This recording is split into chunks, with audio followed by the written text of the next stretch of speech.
Today on Dr. Phil. When Noah throws a tantrum, I feel like a failure of a mom. What do you do if you have a child that acts like a brat? Whether you have one holy terror or triplets. Get up in that bed! Hush! Why are you yelling all the time? I don't think I yell all the time. We have a lot of tape. They're saying the blessing. Bow your head. You can brat-proof your child. You want to know the number one thing you're doing to sabotage this child's future? I know things are tough out there, but we can do this. If it matters to you, that's what I want to talk about. 10 seconds to air. Well, thank you. This is going to be a changing day in your life. Ready, camera 5. 3, take track. Go, Dr. Phil. Let's do it.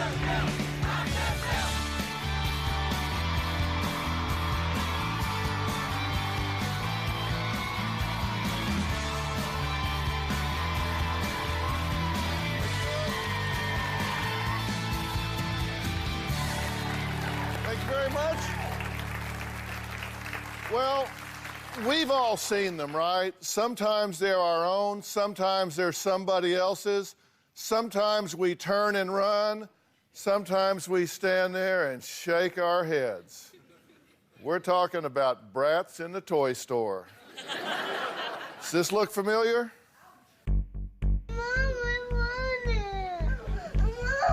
Noah, stop making a scene. Everyone's looking at you.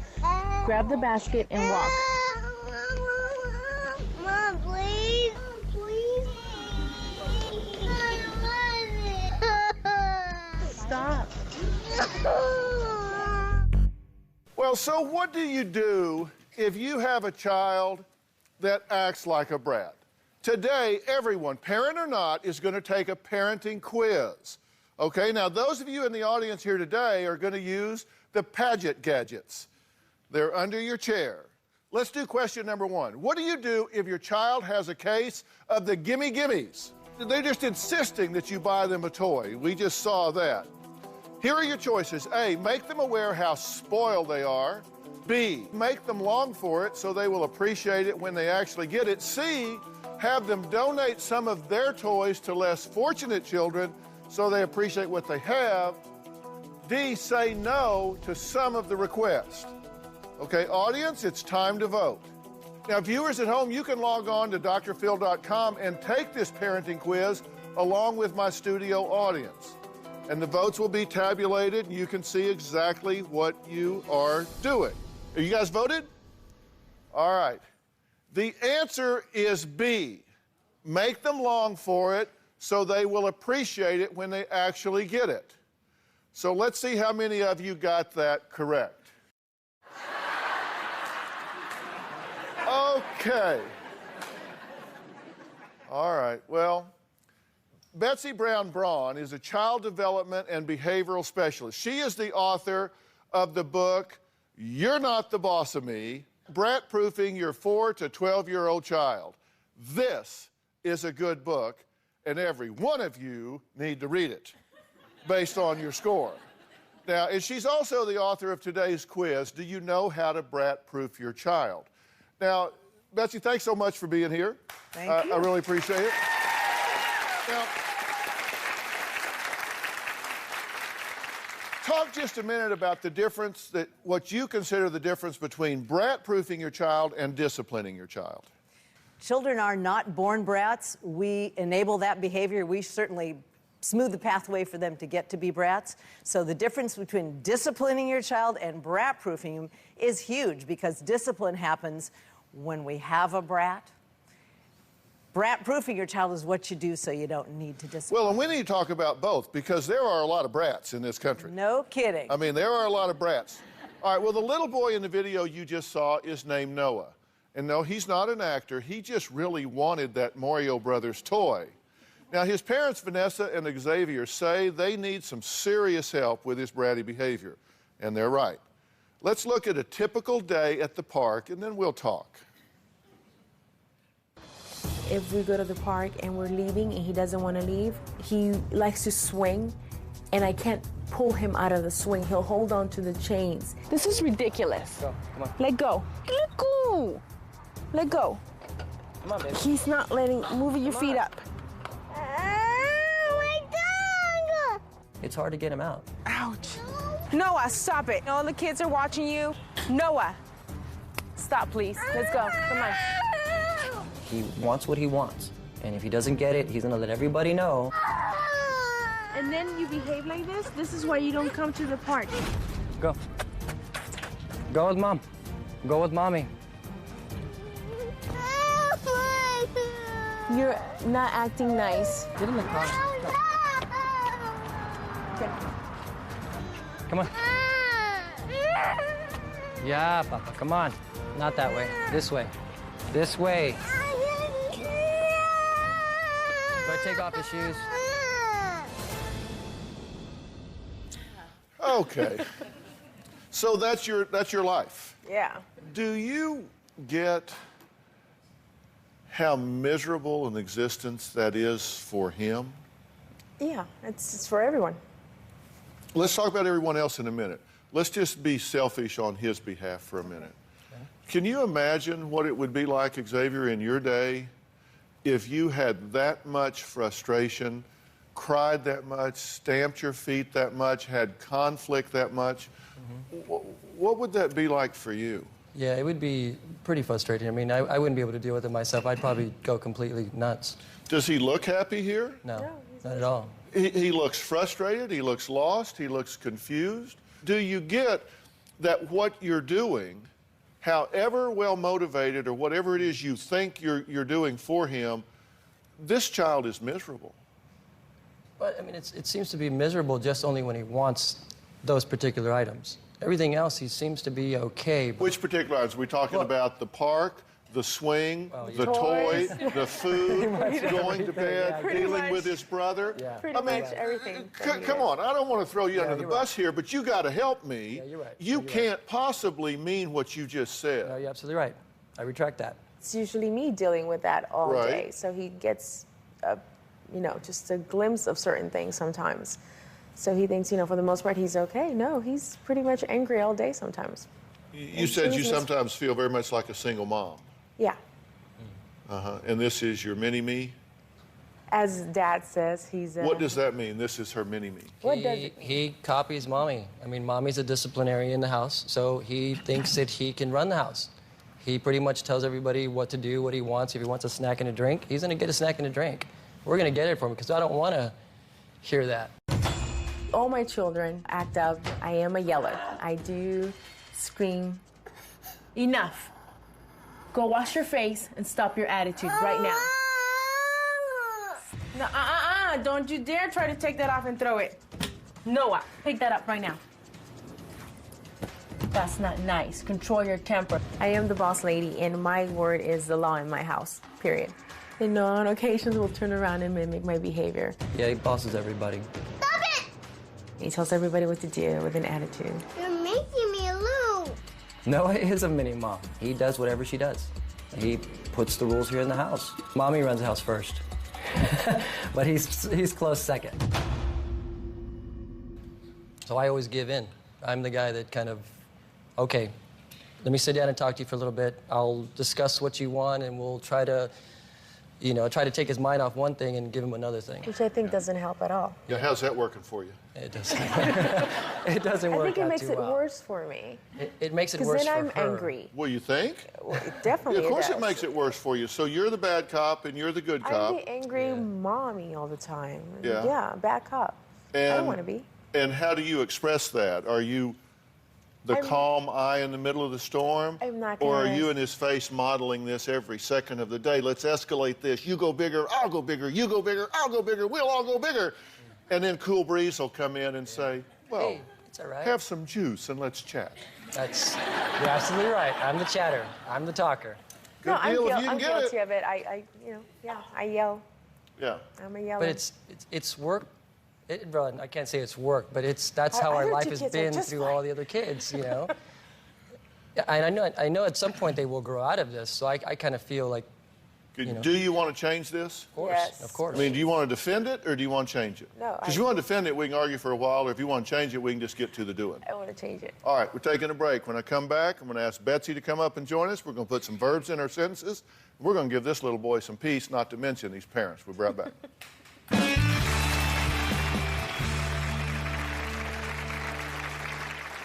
My husband hardly disciplines Noah at all. I'm not the disciplinary here. You're having fun? I kind of give in to everything. I'm the sucker. I'm the mean one. You want me to spank him? I'm talking to you. Stop being rude. When Noah throws a tantrum, I feel like a failure of a mom. Stop. I get extremely frustrated with Noah's behavior. I am at the end of the rope with Noah. At the end of the day, I'm exhausted, I'm drained, I'm tired, I'm angry. I have tried everything. Nothing's working. Well, moms, this is a mom alert day because we are going to give you some things you need to deal with unruly children or to prevent children from becoming unruly, wherever you are on the continuum. Now, Vanessa does all of the disciplining of Noah. Xavier, not so much. He just is kind of not there, and so it's left to her. Clearly, they're not always having the same strategy. Let's take a look at this, and then we're going to talk. And then I I think you did. My husband hardly disciplines Noah at all. It's extremely frustrating to me. I'm not the disciplinary here. You're having fun? I kind of give in to everything. I'm the sucker. I'm the mean one. You want me to spank him? Doesn't spank him. You want me to grab him and spank? I'll spank him. And Daddy's cool and the funny one. Now look, let me see Happy. Over here, where's Happy? Where's Happy? And I'm upset about it. You know what? I had it. I'm gonna wait for you in the car. We try not to get him angry because we don't want him to start crying. My husband doesn't discipline. I feel like I'm a single mom. I'm getting sick and tired of him doing this. We're supposed to be together, but I feel no support whatsoever. It is easier to have Vanessa discipline Noah. It's easier for me. I don't have to stress. Vanessa can get him to do things right away. You know, Vanessa has that look. When mommy has that look, everybody just, ooh, okay, we gotta get moving. Stop. I really wish my husband would be more involved. He is a great dad, but when it comes to discipline, it's just not there. Okay, go have some fun at the park and come back and get your bum pillow. Let him rest up a little bit, okay? I feel like I have another child. It's another big kid. Okay, if what you said was true, that would be great. If she could just look at him and he would just like fall in, be a good little soldier and march along. Right. But that's not true. Correct. And so you're saying 2 or 3 things today that aren't true. And I'm going to make a list, check it twice, because you got to dial into this. Now, Betsy Brown Braun is the author of You're Not the Boss of Me. This is a terrific book. It's a how-to book. And you need to pick it up. You need to read this. You need to keep it close by your side, and you'll know how to find things once you're in it. Now, let's talk about this. You've been watching this. Let's grade the paper here. What's going wrong here? Then we'll talk about what needs to go right. What I see that's going on with this little boy is lost. I think that this little guy doesn't feel acknowledged. He doesn't feel, he doesn't have anybody on his team. And the first thing that's missing is somebody needs to be on his team. That piece when he was in the store and he was crying, I was waiting for you to look at him and say, gosh, I know you really want that toy. It's not fun when you don't get to have that toy. You know, nobody's with him, you know. The way that we get kids to be on board is to be on their team, so we put them in a position of wanting to do what we want them to do. Now, what are you hearing her saying? What's all that boil down to for you? I thought that sounded kind of passive-aggressive. I'm telling him, no, you can't have that. Making him long for it, I feel like I'm torturing him more instead of just, you'll get it on your birthday or you'll get it. Okay, I'll let you respond in a minute, but that's what I thought you were hearing because I was kind of watching you and you were like, yeah, right, lady. Okay, here's the thing. First off, this is a tortured child.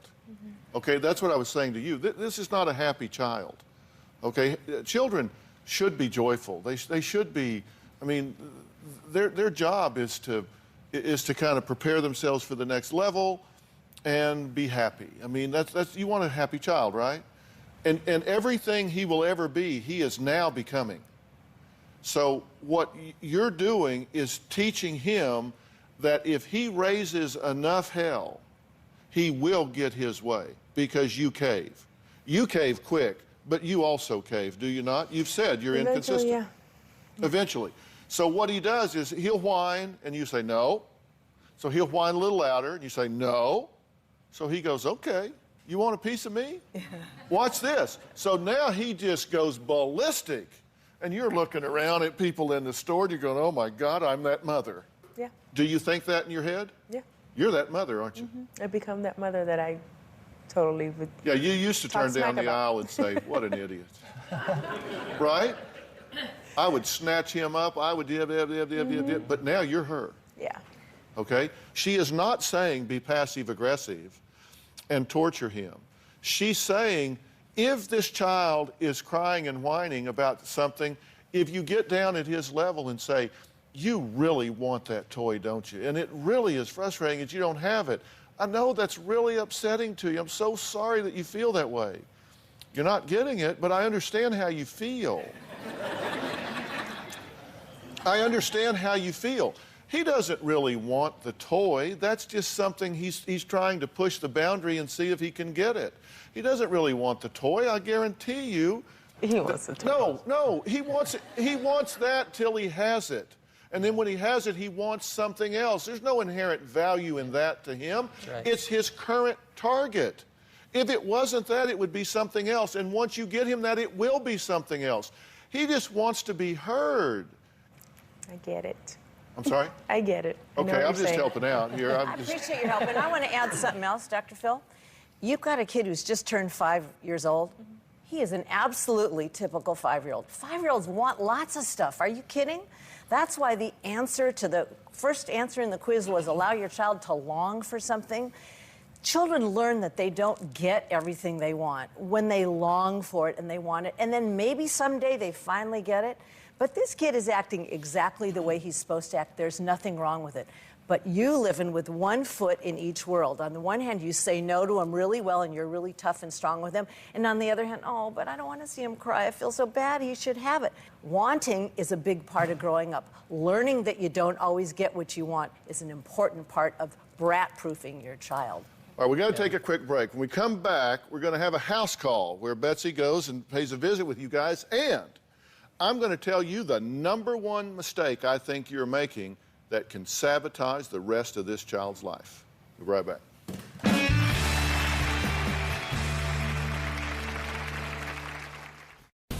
Come on, we gotta go to school. Noah, come on, you'll be fine. We went through this already. We talked about it. I don't have time for this. I have things to do today. You're gonna be fine. I'm gonna go pick you up. Come on. Walk out the door, please.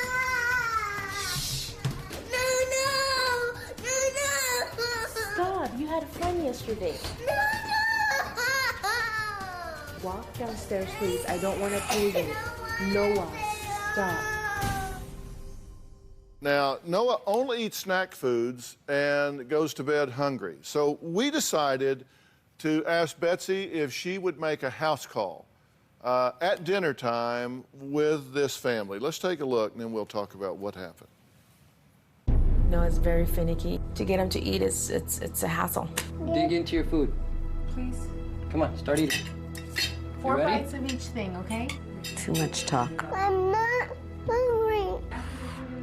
You were asking for food in the car. Come and sit down, please. It's now gone from you have to eat this to sit at the table. Stop. Sit down. Now they're yelling. I hate that he ignores me. Like, I find that so rude and disrespectful. So guys, Yes. you have a very typical 4-year-old. I believe so. I would say probably 60% of all 4-year-olds are picky eaters. Do you know that you spent your entire meal talking about what he was going to eat? Noah got kind of a look on his face. And you said, he doesn't respect me. Do you see that look on his face? Respect is a very hard thing for a child to understand. He was unhappy. That's not disrespectful. He's only a 4-year-old. However, he is a smart little cookie, and he gets it. No question that when you go to tuck him in tonight, that's when you get to say to him, you know what, Noah?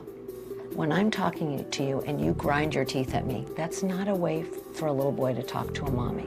If you're mad at me, you can say, Mommy, I'm mad at you. And when you do that, I'm not going to pay any attention. Can I talk to you? I understand that you get upset.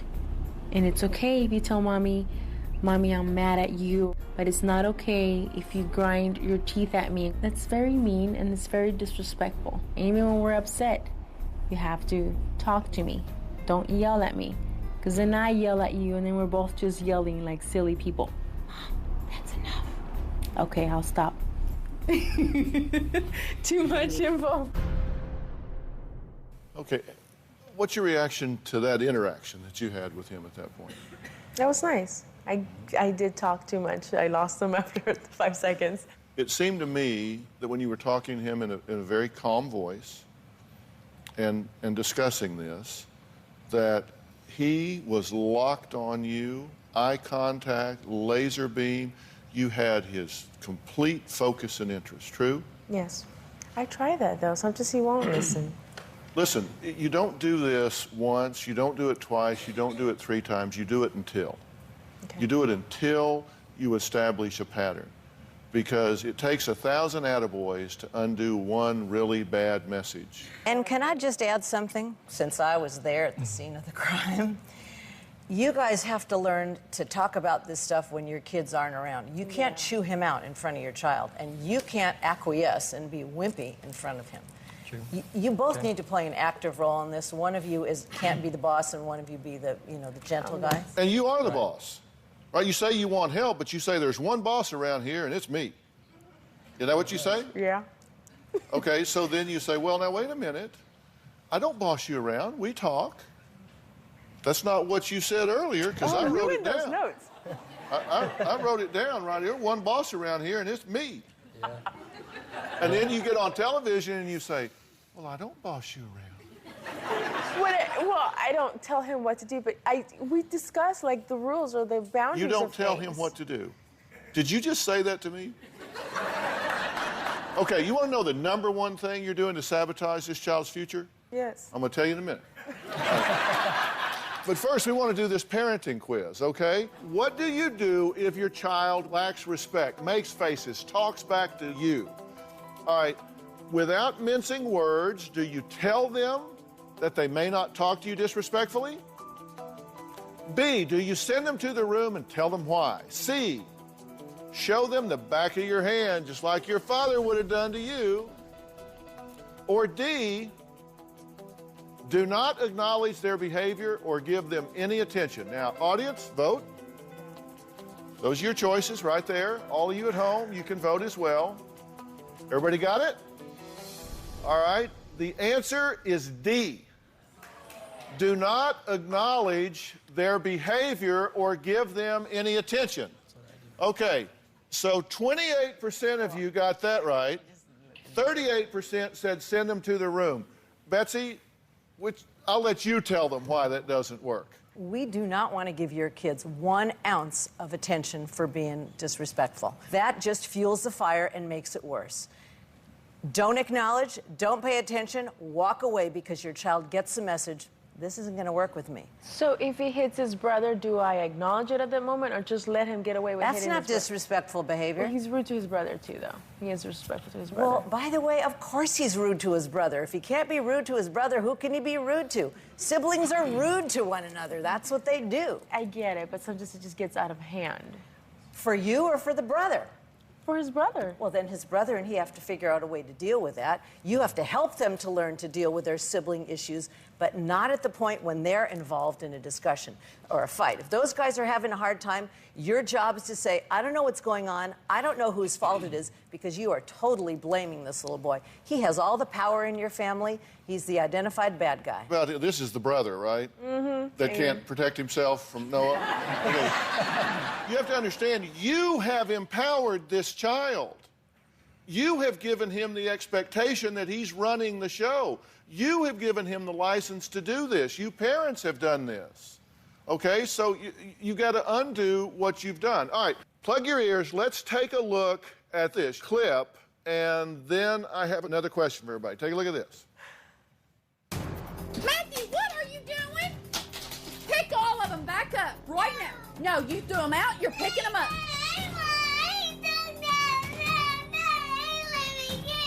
Pick them up now.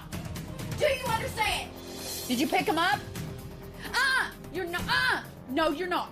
I'm not doing it until you let me out. I'm not letting you out until you do it. Until you're ready to pick them up, you're not coming out.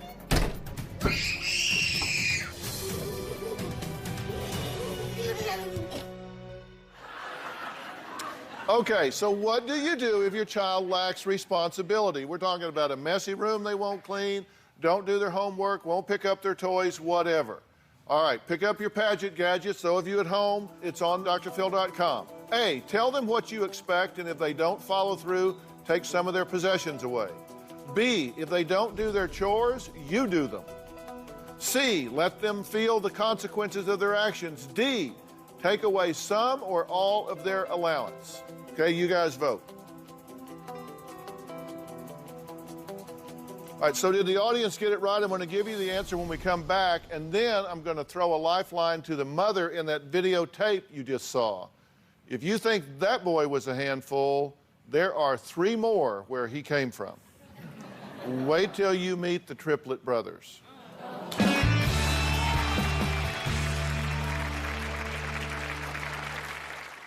Before the break, we ask, what do you do if your child lacks responsibility? Let's see what the tally was. The answer is C. So you guys did pretty well on that. Let them feel the consequences of their actions. Now, you are living in extreme chaos. Yes, extreme. Extreme chaos. Underline extreme. Let's take a look at that chaos in Laura's house. Sit down and put the cushion back on the couch right now.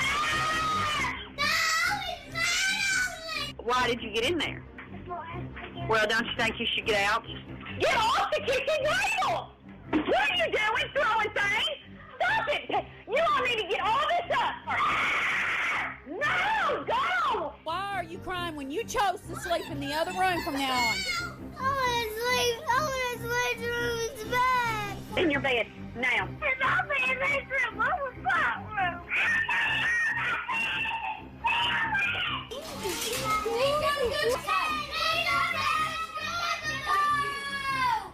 What are y'all doing? No, you're not. As you can see, my life is crazy.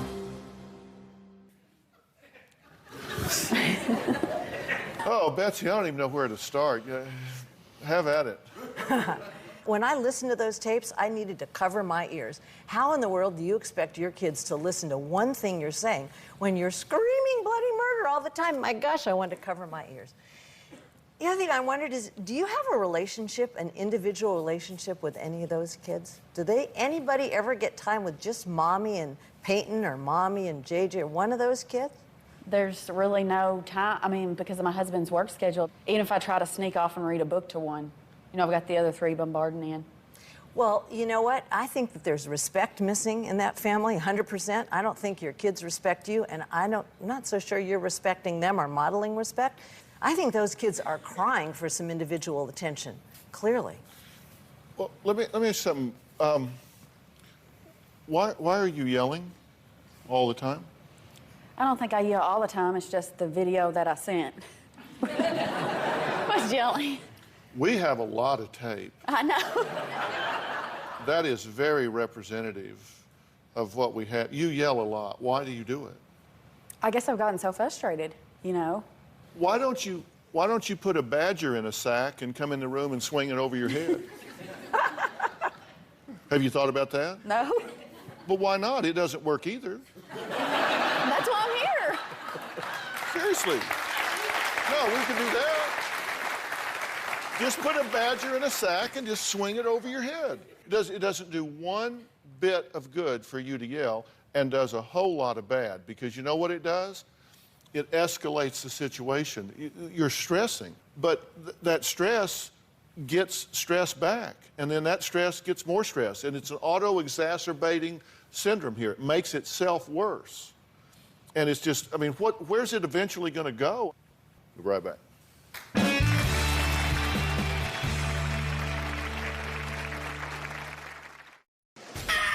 Stop it, JJ. He's been picking those up this whole time. Look at me. Did you hear me? Get up in that bed right now. Right now. Now. That's why you're not getting in it. Hush. Back to your bed. Get in the bed. You will, do not spit in my floor. Quit telling me how to drive. You're not the boss. I'm the boss. Hush, every one of you, hush. JJ, what did you do today? Yellow card again. For every time you bring home a yellow card, you're going to bed at 8 o'clock. You have to learn this stuff. It's not an option. They're saying the blessing. Bow your heads. Hush! What are you saying? No, bow your head. I've had enough.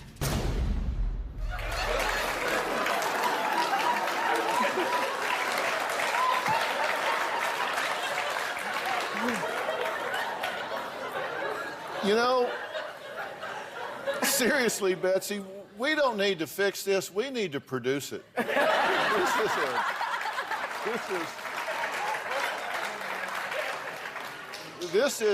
This would be a sitcom if the consequences wouldn't be so dire. But they are. You know, first off, where are you in all of this? Work. Work. And you work from when to when? I leave my house at 2:45 every day, and I don't get off work and usually back home till usually anywhere between 2 o'clock in the morning till 3 or 4 o'clock in the morning. So it's a time problem for you? A lot of it, yep. How far do y'all live from the prison? Which one?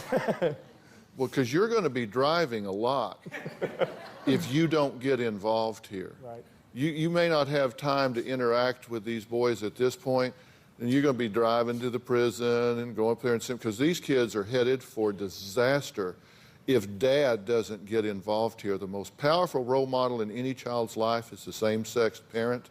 That's you, and you are in absentee. But it's time for commando parenting. You need to get involved in this 24/7 to get these young men under control, create some order in this house, or you are going to have a major, major disaster on your hands. And you need to get, this isn't your fault. Nor is it your fault. This isn't a matter of fault, it's just a matter of responsibility. See, fault implies intent, that you would intend to create chaos or not do the right thing for your children. It's clearly that you two are very loving parents, and they are blessed to have you both as parents. But you need some help here, right? Aren't you just worn out? Yeah. But it doesn't have to be this way. This is fixable. These are not demon childs. These are just kids that have gotten out of control, and you've reacted in a way that actually escalates because your stress creates intensity, and you're raising 4 rambunctious kids virtually by yourself. Betsy, help me out here. Each one of these kids needs to feel like he has a place and to feel significant. Children who feel significant, who have meaning, feel powerful. They don't have to be bratty to get their power. You got a house full of brats who are screaming for attention from their dad and from their mom. We got to eliminate the screaming, we want to eliminate the brattiness, and we want them to feel good about themselves. They don't have any reason to feel good. You need to give them a reason. Also, I'm wondering this. Do you live anywhere near a college or a high school? Well, we live in a very small town, but, I mean, there's schools around. How about a church? Yes, I attend church. I feel sure that there are people in your church, high school students, college kids who need child development credit, something who would be willing to come and spend an hour or 2 a week at your house as a mother's helper. Just play with 2 of them. One of them, isn't it amazing how few 3 kids is when you have 4? Right? Yes. And you need to recruit them before this airs. Okay? Recruit them before this airs. We want to get right on that, because they're going to think that it's like this, but it's not going to be like this. And you've got to plug in here. We've got to get some help. There are some other things that we can do to lift the load from you. You're not alone in this. We've got to help you with that. All right, we've got to take a break. I have 2 more quiz questions for you when we come back.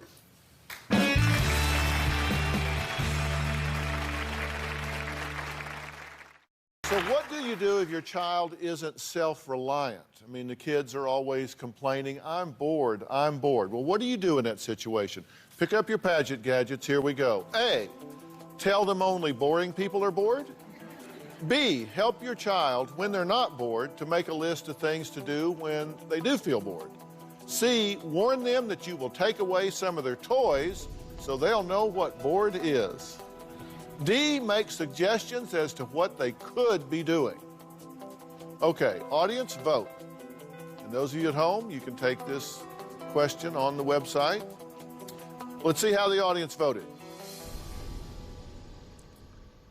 Okay, you're fairly close on this because, Betsy, the answer is B, correct? Absolutely. All right. Help your child when they aren't bored because you want them to be self-reliant. If you come up with all of these ideas for them, they're not being self-reliant, they're being you-reliant, and you don't need any more of that. Okay, what do you do if your child has a problem with honesty? We're talking about telling lies, little white lies. A, take away their privileges. B, tell the story of the boy who cried wolf. C, ground them for not telling the truth. D, talk to them about why they feel the need to lie. All right, vote. All of you at home can vote. And now let's see how the audience voted. D, talk to them about why they feel the need to lie. So you guys did well on that one, right?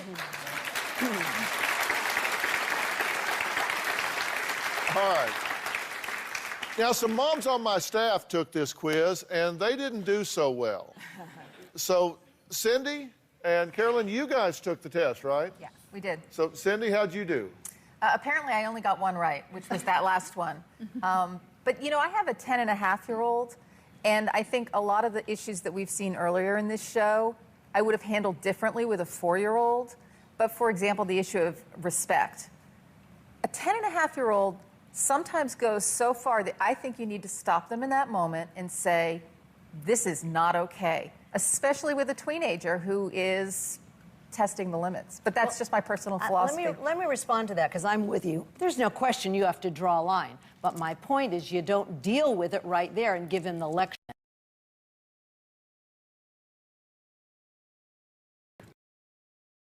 I didn't do so well either, and I have to agree with Cindy that my son is also 10, and I feel like I can reason with him more. And I always think of what you say about we're raising adults and not children, and when he does something that's not appropriate, I always try to think of, well, how would something like this affect him when he's an adult? Mm-hmm. Yeah, I think if your child has their ears open and can listen, and you can have a rational conversation with them, then you do it. If your child is in crisis and they're screaming and they're stressed, the learning quotient has gone to practically zero. So you don't reinforce the behavior, and then when all the stress is drained away, you say, you know, I want to talk about this afternoon. And just because your child says, I hate you, you're the meanest mommy in the whole world, well, of course they hate you, and of course you're the meanest mommy in the world. That doesn't mean they're being disrespectful. Are you hearing what we're saying here? Because I want to be sure that we come full circle with you guys. I promise you, if you will stop yelling, because right now it's like they're on fire and you're throwing gas on it. If you stop yelling, then you stop reinforcing that behavior. You will really drop the stress level a lot. And then it really is divide and conquer. If you'll carve these kids out and you kind of make that eye contact where they don't have to act out to compete for your attention, then you can start co-opting them into having some, some nice time and some quiet time. But you have to plug into this as well. And we're going to really work on what we can do to get you some help with this. You need some manpower help. You need some kind of family dynamic help to get this turned, and then you can be able to handle it. But right now, you need some reinforcements to help get this turned. And we're going to see what we can do to help you with that, okay? Thank you. All right, we'll be right back.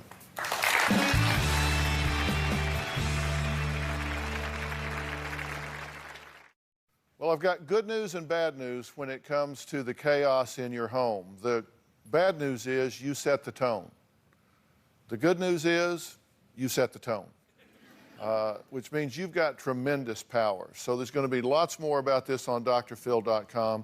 I want to really thank Betsy Brown Braun. This is her book, You Are Not the Boss of Me. Now, and all of you in the audience will be getting your copy of Betsy's book, so we'll have that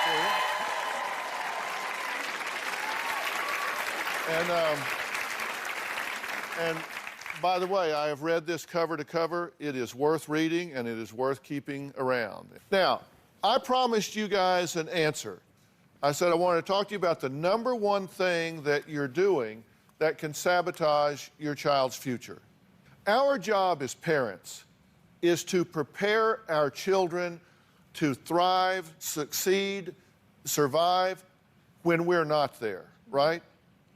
Because we're not always going to be there. We have to teach our children the way the world works. If you don't teach them that the world pays for performance, if you don't teach them that they have to be responsible for their behavior, their choices, and everything associated with it, you might as well say, okay, here's the deal. I'm going to give you the keys to the car, and you go on red and you stop on green. Now, have fun. What's going to happen? They're going to crash in life. Your job is to love this child, but you got to teach them how the world works. Paget Communications, thanks for letting us use the Paget gadgets for today's live audience votes. We'll see you next time. So long.